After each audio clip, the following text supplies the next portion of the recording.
লেখক নিরাসক্তভাবেই তাঁর চেতনে অবচেতনে চারপাশে বহমান জীবনের ও চলমান সমাজে ঘটে যাওয়া ঘটতে থাকা নানা কাহিনী উন্মোচিত করেন বা উদ্ভাসিত করেন।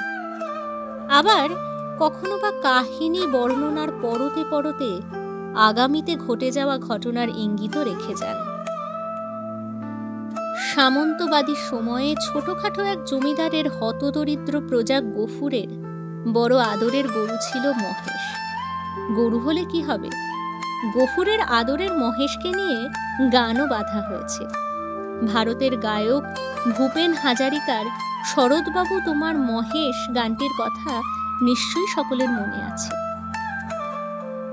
শরৎচন্দ্র চট্টোপাধ্যায়ের ছোট গল্প মহেশে একদিকে যেমন প্রস্ফুটিত হয়েছে দারিদ্র্যের তীব্র চাবুক, অন্যদিকে উদ্ভাসিত হয়েছে গফুরের ভালোবাসা ও অকৃত্রিম স্নেহ। তারপর কি হলো জানতে হলে শুনতে হবে কলতানের আজকের নিবেদন, শরৎচন্দ্র চট্টোপাধ্যায়ের ছোট গল্প মহেশ। গল্প কথক হিসেবে রয়েছে প্রিয়াঙ্কা, তর্করত্নের ভূমিকায় অমিত, গফুরের চরিত্রে অগ্রজ, আমিনার চরিত্রে প্রিয়াঙ্কা, জমিদার ও বুড়ো কসাইয়ের ভূমিকায় হৃদ, প্রচ্ছদ ভাবনায় হৃদ, আবহে নীলাভ, ভূমিকা ও কৃতজ্ঞতার শিকার আমি সায়নী এবং সম্পূর্ণ নির্দেশনায় প্রিয়াঙ্কা। শুরু হচ্ছে আজকের ছোট গল্প শরৎচন্দ্র চট্টোপাধ্যায় রচিত মহেশ।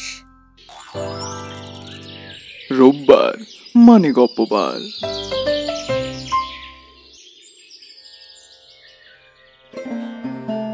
গ্রামের নাম কাশীপুর। গ্রাম ছোট, জমিদার আরো ছোট, তবু দাপটে তার প্রজারা টুর শব্দটি করিতে পারে না, এমনই প্রতাপ।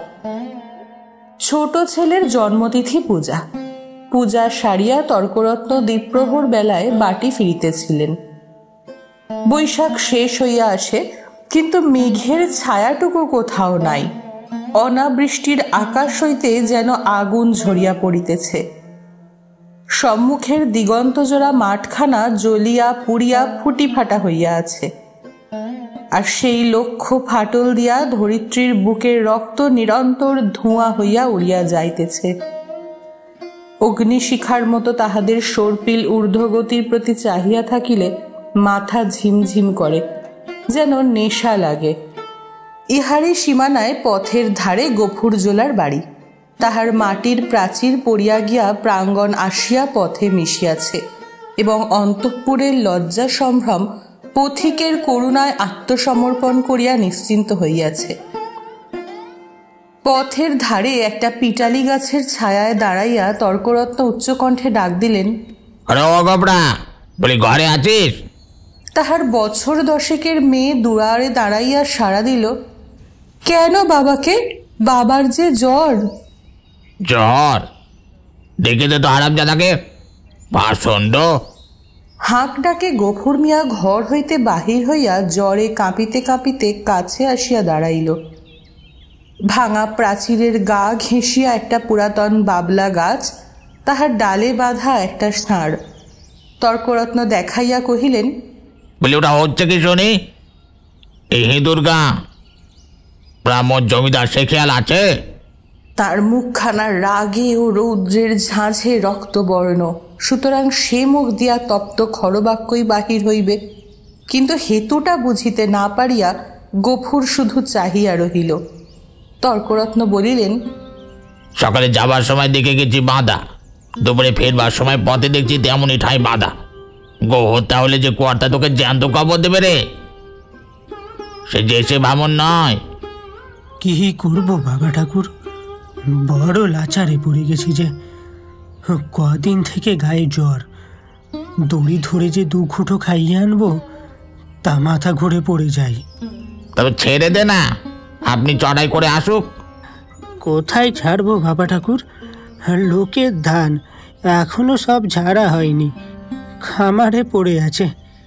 খড় এখনো গাদি দেওয়া হয়নি। মাঠের হালগুলো সব জ্বলে গেল। কোথাও এক মুঠো ঘাস নেই। কার ধানে মুখ দেবে, কার গাদা ফেরে খাবে, কেমনে ছাড়ি বাবা ঠাকুর? তর্করত্ন একটু নরম হইয়া কহিলেন, না ছাড়িস তো ঠান্ডায় কোথা বেঁধে দে না, দোয়াটি বিচুলি ফেলে দে, তো তখন চিবক। আর তোর মেয়ে ভাত রাঁধেনি, ফ্যানে জলে দিয়ে এক গামলা খাক। গফুর জবাব দিল না। নিরুপায়ের মতো তর্করত্নের মুখের পানে চাহিয়া তাহার নিজের মুখ দিয়া শুধু একটা দীর্ঘ নিঃশ্বাস বাহির হইয়া আসিল। তর্করত্ন বলিলেন, তাও নেই বুঝে, কি করলি খড়? ভাগে এবার যা পেলি সমস্ত বেঁচে পেটাই নাম। গরুটার জন্য একাটি ফেলে রাখতে নেই, বেটা কষায়। এই নিষ্ঠুর অভিযোগে গফুরের যেন বাক রোধ হইয়া গেল।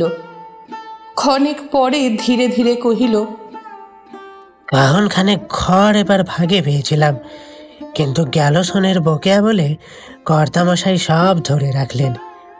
খিদে কেটে হাতে পায়ে পড়ে বললুম, বাবু মশাই, হাকিম তুমি, তোমার রাজত্বি ছেড়ে আর পালাবো কোথায়? আমাকে ৫-১০ বিচুলিও না হয়ে দাও।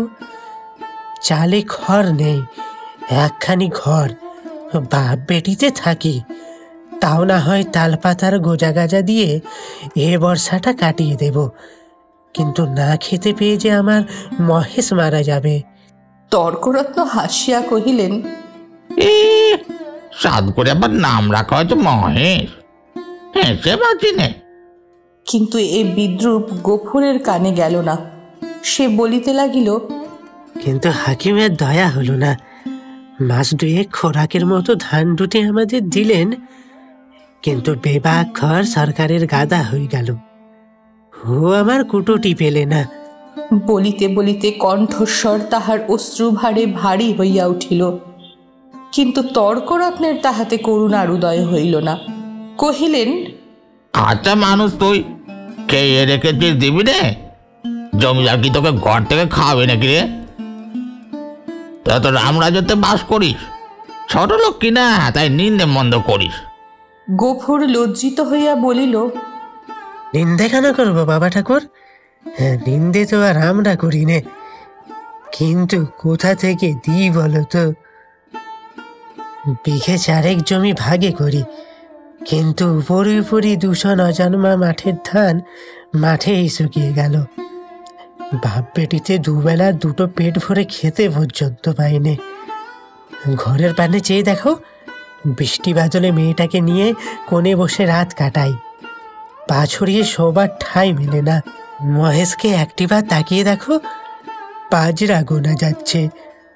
দাও না ঠাকুর মশাই, কাহুন ২ ধার দাও না, গরুটাকে ২ দিন পেট ভরে খেতে দি। বলিতে বলিতেই সে ধপ করিয়া ব্রাহ্মণের পায়ের কাছে বসিয়া পড়িল। তর্করত্ন তীরবৎ ২ পা পিছাইয়া গিয়া কহিলেন, এই কি করছিস? ছুঁয়ে ফেলবি নাকি রে? না বাবা ঠাকুর, ছোবো কেন? ছোবো না, কিন্তু কিন্তু তাও এবার আমাকে কাহন ২ খড়। তোমার ৪টে গাদা সেদিন দেখে এসেছি, এ কটি দিলে তুমি টেরও পাবে না।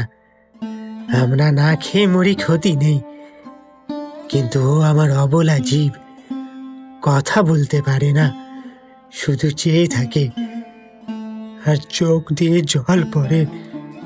তর্করত্ন কহিল, তার নিবি তো শোধ করবি কি করে শুনি? গফুর আশান্বিত হইয়া ব্যগ্র স্বরে বলিয়া উঠিল, যেমন করে পারি শুধোবো বাবা ঠাকুর, তোমাকে ফাঁকি দেব না। তর্করত্ন মুখে এক প্রকার শব্দ করিয়া গফুরের ব্যাকুল কণ্ঠের অনুকরণ করিয়া কহিলেন, ফাঁকি দেব না, যেমন করে বাড়ি শোধ করব।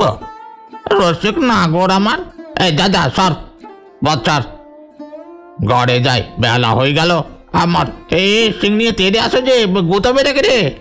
গফুর উঠিয়া দাঁড়াইল। ঠাকুরের হাতে ফলমূল ও ভিজা চালের পুটুলি ছিল, সেটা দেখাইয়া কহিল, গন্ধ পেয়েছে বাবা ঠাকুর, এক মুঠো খেতে চাই। খেতে চাই তা বটে, যেমন চাষা তেমন তার বলদ। খড় জোটে না, চাল কলা খাওয়া যায়। নে নে, পথ থেকে সরিয়ে বাদ দাও। যে সিং কোনদিন দেখছি কাকে খুন করবে। এই বলিয়া তর্করত্ন পাশ কাটাইয়া হন হন করিয়া চলিয়া গেলেন। গফুর সেদিক হইতে দৃষ্টি ফিরাইয়া ক্ষণকাল স্তব্ধ হইয়া মহেশের মুখের দিকে চাহিয়া রহিল। তাহার নিবিড় গভীর কালো চোখ দুটি বেদনা ও ক্ষুধায় ভরা। কহিল, কি রে, তোকে দিলে না এক মুঠো? ওদের অনেক আছে, তবু দেয় না। না দিগ্গে। তাহার গলা বুঝিয়া আসিল। তারপরে চোখ দিয়া টপ টপ করিয়া জল পড়িতে লাগিল।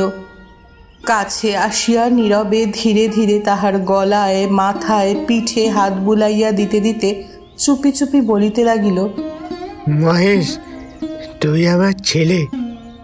তুই আমাদের 8 সন প্রতিপালন করে বুড়ো হয়েছিস। তোকে আমি পেট পুরে খেতে দিতে পারি না, কিন্তু কিন্তু তুই তো জানিস তোকে আমি কত ভালোবাসি। মহেশ প্রত্যুত্তরে শুধু গলা বাড়াইয়া আরামে চোখ বুজিয়া রহিল।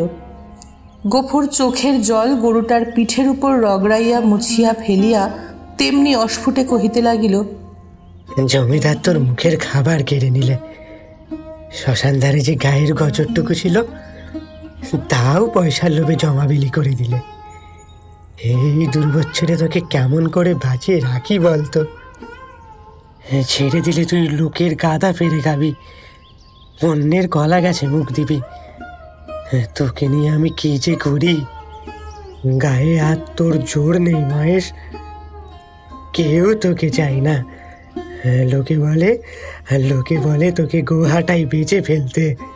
কথাটা মনে মনে উচ্চারণ করিয়াই আবার তাহার দু চোখ বাহিয়া টপ টপ করিয়া জল পড়িতে লাগিল।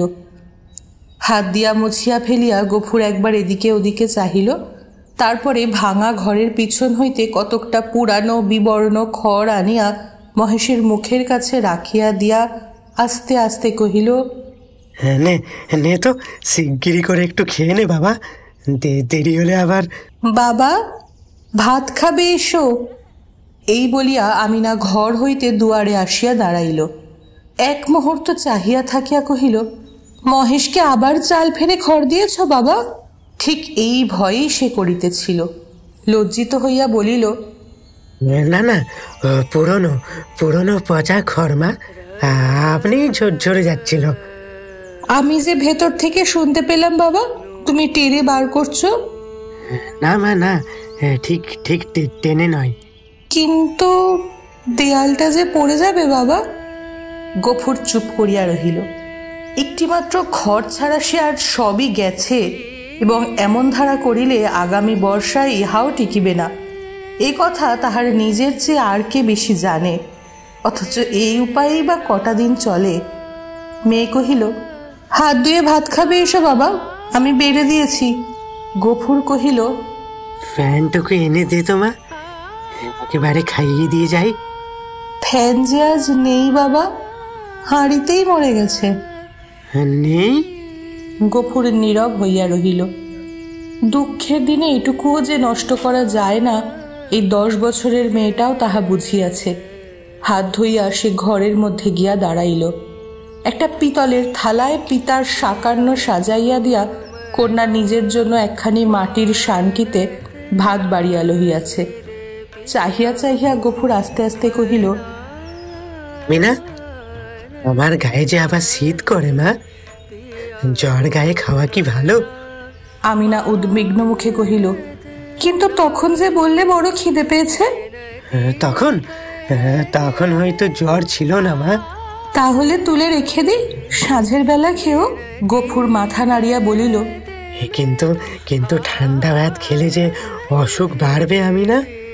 তবে গফুর কত কি যেন চিন্তা করিয়া হঠাৎ এই সমস্যার মীমাংসা করিয়া ফেলিল। কহিল, এক কাজ কর না মা, মহেশকে না হয় ধরে দিয়াই, তখন রাতের বেলা আমাকে এক মুঠো ফুটি দিতে পারবি না আমিনা? প্রত্যুত্তরে আমিনা মুখ তুলিয়া ক্ষণকাল চুপ করিয়া পিতার মুখের প্রতি চাহিয়া রহিল। তারপর মাথা নিচু করিয়া ধীরে ধীরে ঘাড় নাড়িয়া কহিল, পারবো বাবা। গফুরের মুখ রাঙা হইয়া উঠিল। পিতা ও কন্যার মাঝখানে এই যে একটুখানি ছলনার অভিনয় হইয়া গেল, তাহা এই দুটি প্রাণী ছাড়া আরও একজন বোধ করি অন্তরিক্ষে থাকিয়া লক্ষ্য করিলেন।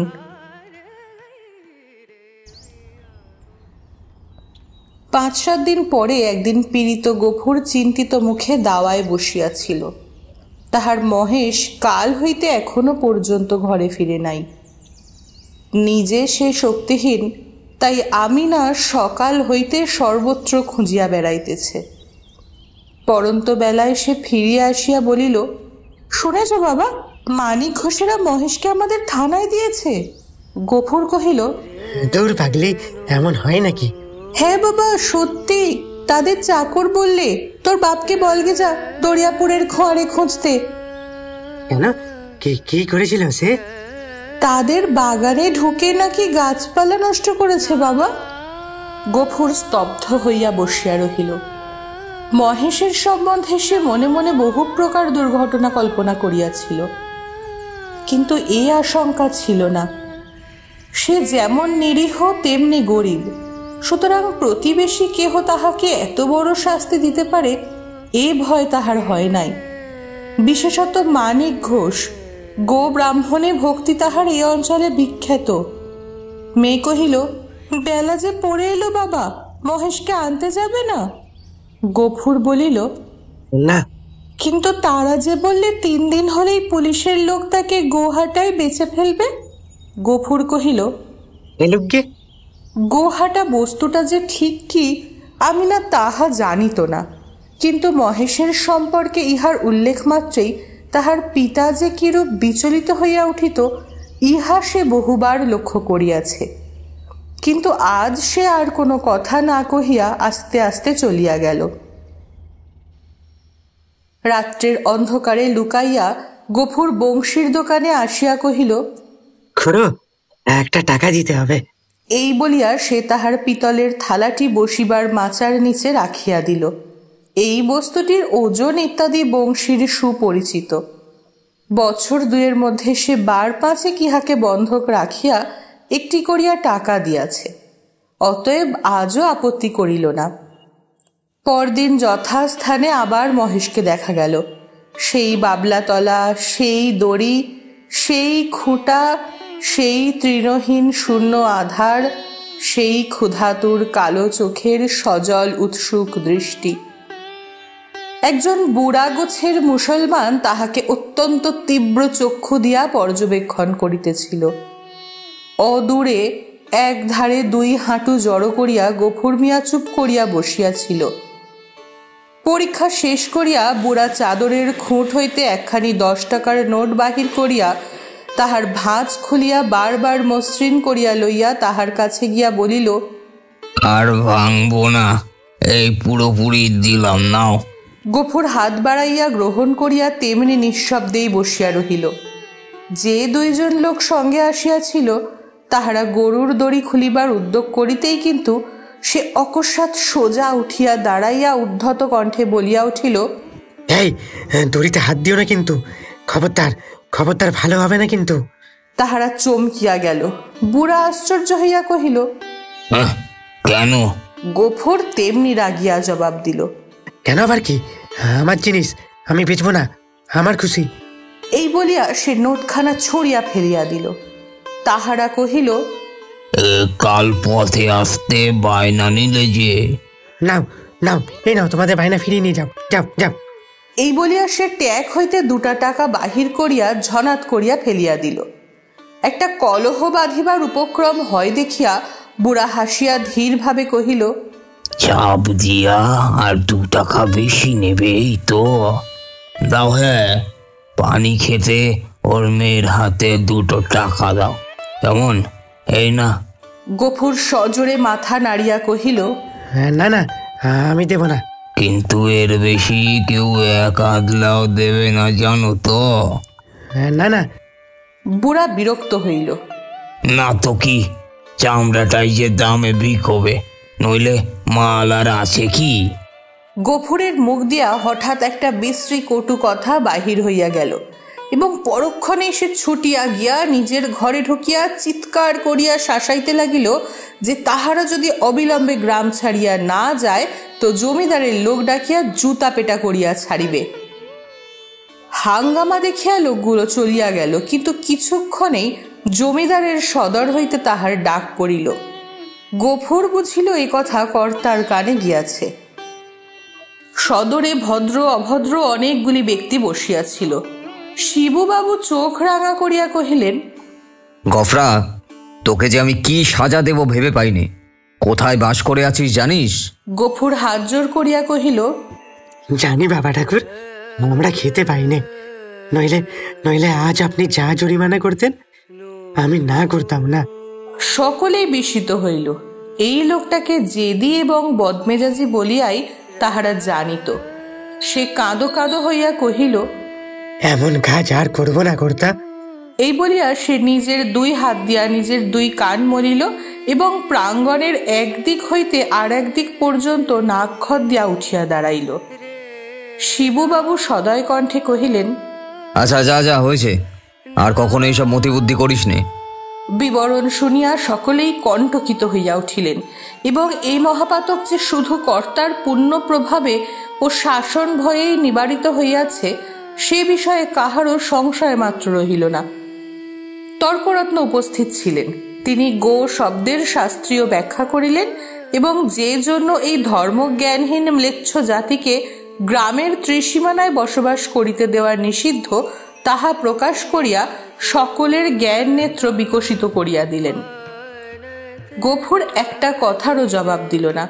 যথার্থ প্রাপ্য মনে করিয়া অপমান ও সকল তিরস্কার সবিনয়ে মাথা পাতিয়া লইয়া প্রসন্ন চিত্তে ঘরে ফিরিয়া আসিল। প্রতিবেশীদের গৃহ হইতে ফ্যান চাহিয়া আনিয়া মহেশকে খাওয়াইল এবং তাহার গায়ে, মাথায় ও শিঙে বারংবার হাত বুলাইয়া অস্ফুটে কত কথাই বলিতে লাগিল। জ্যৈষ্ঠ শেষ হইয়া আসিল। রুদ্রের যে মূর্তি একদিন শেষ বৈশাখের আত্মপ্রকাশ করিয়াছিল সে যে কত ভীষণ, কত বড় কঠোর হইয়া উঠিতে পারে তাহা আজিকার আকাশের প্রতি না চাহিলে উপলব্ধি করাই যায় না। কোথাও যেন করুণার আভাস পর্যন্ত নাই। কখনো এ রূপের লেশ মাত্র পরিবর্তন হইতে পারে, আবার কোনোদিন এ আকাশ মেঘ ভারে স্নিগ্ধ সজল হইয়া দেখা দিতে পারে। আজ এ কথা ভাবিতেও যেন ভয় হয়। মনে হয় সমস্ত প্রজ্বলিত নভস্থল ব্যাপিয়া যে অগ্নি অহরহ ঝরিতেছে ইহার অন্ত নাই, সমাপ্তি নাই। সমস্ত নিঃশেষে দগ্ধ হইয়া না গেলে এ আর থামিবে না। এমনি দিনে দ্বিপ্রহর বেলায় গফুর ঘরে ফিরিয়া আসিল। পরের দ্বারে জন্মজোর খাটা তাহার অভ্যাস নয় এবং মাত্র দিন 4-5 তাহার জ্বর থামিয়াছে, কিন্তু দেহ যেমন দুর্বল তেমনই শ্রান্ত। তবুও আজ সে কাজের সন্ধানে বাহির হইয়াছিল, কিন্তু এই প্রচণ্ড রৌদ্র কেবল তাহার মাথার উপর দিয়া গিয়াছে, আর কোনো ফল হয় নাই। ক্ষুধায়, পিপাসায়, ক্লান্তিতে সে প্রায় অন্ধকার দেখিতেছিল। প্রাঙ্গণে দাঁড়াইয়া ডাক দিল, আমি না মা, ও মা, ভাত হয়েছে রে। মেয়ে ঘর হইতে আস্তে আস্তে বাহির হইয়া নিরুত্তরে খুঁটি ধরিয়া দাঁড়াইল। জবাব না পাইয়া গফুর চেঁচাইয়া কহিল, হয়েছে ভাত? হয়নি? কি বললি? কেন হয়নি? চাল নেই বাবা। কি চাল নেই? সকালে কেন বলিসনি আমাকে? তোমাকে রাত্রিরে যে বলেছিলাম। চাল থাকবে কি করে? হ্যাঁ, রোগা বাপ, খাক আর না খাক, বুড়ো মেয়ে 4-5 করে ভাত গিলবি। এবার থেকে চাল আমি কুলুপ বন্ধ করে বাইরে যাব। দে দে, 1 ঘটি জল দে তো। না, সেটাও আমার নেই। আমি না তেমনি অধমুখে দাঁড়াইয়া রহিল। কয়েক মুহূর্ত অপেক্ষা করিয়া গফুর যখন বুঝিল গৃহে তৃষ্ণার জল পর্যন্ত নাই, তখন সে আর আত্মসংবরণ করিতে পারিল না। দ্রুত পদে কাছে গিয়া ঠাস করিয়া সশব্দে তাহার গালে এক চর কষাইয়া দিয়া কহিল, মুখ পড়া হারামজাদা মেয়ে, সারাদিন তুই করিস কি? এত লোক মরে, তুই কেন মরিস না? মেয়ে কথাটি কহিল না। মাটির শূন্য কলসিটি তুলিয়া লইয়া সেই রৌদ্রের মাঝেই চোখ মুছিতে মুছিতে নিঃশব্দে বাহির হইয়া গেল। সে চোখের আড়াল হইতেই কিন্তু গফুরের বুকে শেল বিঁধিল। মা মরা এই মেয়েটিকে সে যে কি করিয়া মানুষ করিয়াছে সে কেবল সেই জানে। তাহার মনে পড়িল, এই তাহার স্নেহশীলা কর্মপরায়ণা শান্ত মেয়েটির কোনো দোষ নাই। ক্ষেতের সামান্য ধান কয়টি ফুরানো পর্যন্ত তাহাদের পেট ভরিয়া দুবেলা অন্ন জুটে না, কোনোদিন একবেলা, কোনোদিন বা তাহাও নয়। দিনে 5-6 বার ভাত খাওয়া যেমন অসম্ভব তেমনি মিথ্যা, এবং পিপাসার জল না থাকার হেতুও তাহার অবিদিত নয়। গ্রামে যে 2-3টা পুষ্করিণী আছে তাহা একেবারে শুষ্ক। শিবচরণবাবুর খিড়কির পুকুরে যা একটু জল আছে তাহা সাধারণে পায় না। অন্যান্য জলাশয়ের মাঝখানে 2-একটা গর্ত খুঁড়িয়া যাহা কিছু জল সঞ্চিত হয় তাহাতে যেমন কাড়াকাড়ি তেমনই ভিড়। বিশেষত মুসলমান বলিয়া এই ছোট মেয়েটা তো কাছেই ঘেঁষিতে পারে না। ঘণ্টার পর ঘণ্টা দূরে দাঁড়াইয়া বহু অনুনয় বিনয়ে কেহ দয়া করিয়া যদি তাহার পাত্রে ঢালিয়া দেয় সেটুকুই সে ঘরে আনে। এই সমস্তই সে জানে।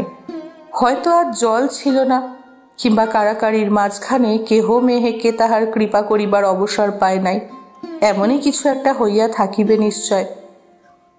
বুঝিয়া তাহার নিজের চোখেও জল ভরিয়া আসিল।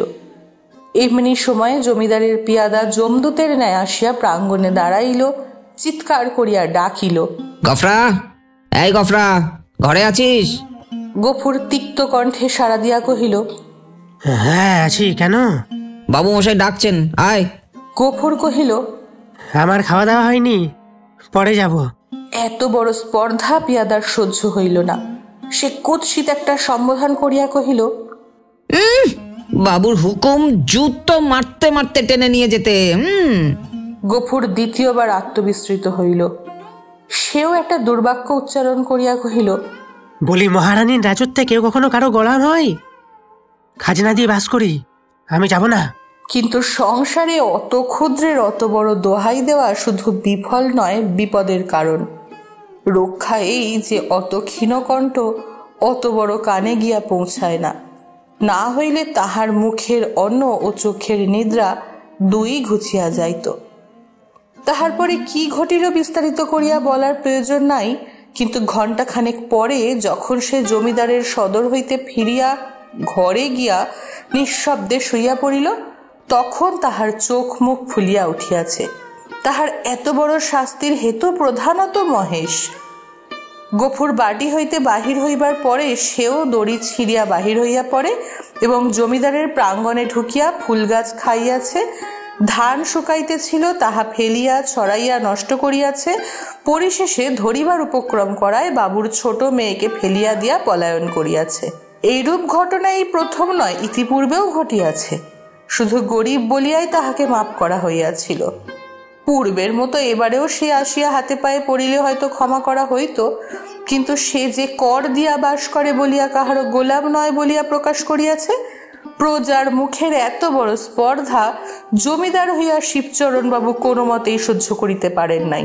সেখানে সে প্রহার ও লাঞ্ছনার প্রতিবাদ মাত্র করে নাই, সমস্ত মুখ বুজিয়া সহিয়াছে।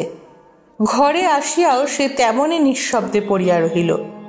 ক্ষুধা তৃষ্ণার কথা তাহার মনেই ছিল না, কিন্তু বুকের ভিতরটা যেন বাহিরের মধ্যাহ্ন আকাশের মতোই জ্বলিতে লাগিল। এমন কতক্ষণ কাটিল তাহার হুঁশ ছিল না, কিন্তু প্রাঙ্গণ হইতে সহসা তাহার মেয়ের আর্ত কণ্ঠ কানে যাইতেই সে সবেগে উঠিয়া দাঁড়াইল এবং ছুটিয়া বাহিরে আসিতে দেখিল আমিনা মাটিতে পড়িয়া এবং বিক্ষিপ্ত ভাঙা ঘট হইতে জল ঝরিয়া পড়িতেছে, আর মহেশ মাটিতে মুখ দিয়া সেই জল মরুভূমির মতো যেন শুষিয়া খাইতেছে। চোখের পলক পড়িল না, গফুর দিক বিদিক জ্ঞান শূন্য হইয়া গেল। মেরামত করিবার জন্য কাল সে তাহার লাঙলের মাথাটা খুলিয়া রাখিয়াছিল, তাহাই 2 হাতে গ্রহণ করিয়া সে মহেশের অবনত মাথার উপর সজোরে আঘাত করিল। একটি বার মাত্র মহেশ মুখ তুলিবার চেষ্টা করিল, তাহার পরেই তাহার অনাহার ক্লিষ্ট শীর্ণ দেহ ভূমিতলে লুটাইয়া পড়িল। চোখের কোণ বাহিয়া কয়েক বিন্দু অশ্রু ও কান বাহিয়া ফোঁটা কয়েক রক্ত গড়াইয়া পড়িল। বার দুই সমস্ত শরীরটা তাহার থরথর করিয়া কাঁপিয়া উঠিল। তারপরে সম্মুখ ও পশ্চাতের পা দুটো তাহার যত দূর যায় প্রসারিত করিয়া দিয়া মহেশ শেষ নিঃশ্বাস ত্যাগ করিল। আমিনা কাঁদিয়া উঠিয়া বলিল, কি করলে বাবা, আমাদের মহেশ যে মরে গেল।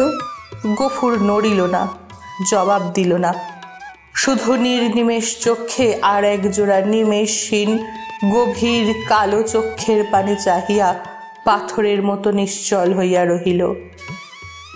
ঘণ্টা দুয়ের মধ্যে সংবাদ পাইয়া গ্রামান্তের মুচির দল আসিয়া জুটিল।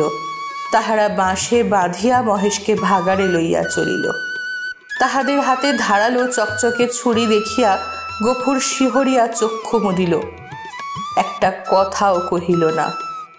পাড়ার লোকে কহিল, তর্করত্নের কাছে ব্যবস্থা নিতে জমিদার লোক পাঠিয়েছেন, প্রাচীর খরচ জোগাতে এবার তোকে না ভিটে বেচতে হয়।